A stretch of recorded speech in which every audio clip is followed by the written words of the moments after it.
আমার একটা খুব কঠোর সিদ্ধান্ত, আমার এক মাথা চুল সেটা কামিয়ে ফেলা এবং তারপরেও সেটা প্রীতির মেনে নেওয়া।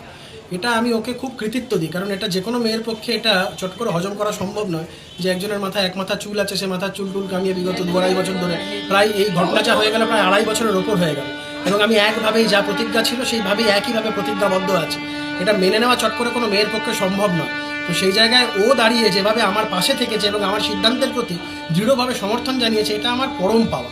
আমার বাবা মার পাশাপাশি ও যেভাবে আমার এই সিদ্ধান্তে আমার পাশে থেকেছে, এটা যদি সবার সাপোর্ট না থাকতো আমি হয়তো পেরে উঠতাম না। এই বিয়ের পিড়িতে বসে কি মনে হচ্ছে, এবার কি মুখ্যমন্ত্রী হারবে এবং আপনার চুলের? এবং সেটা তো মানুষ ঠিক করবে, কিন্তু একটা জিনিস এটা খুব পরম পাওয়া, আমি ন্যাড়া মাথায় বিয়ে করছি। এটা নিয়ে হয়তো অনেকে হাসি, মানে একটা মজা ঠাট্টা অনেকে অনেক কিছু করবে, কিন্তু আমার প্রতিজ্ঞাটাকে কোনোভাবে ছোট করে কেউ দেখবে না।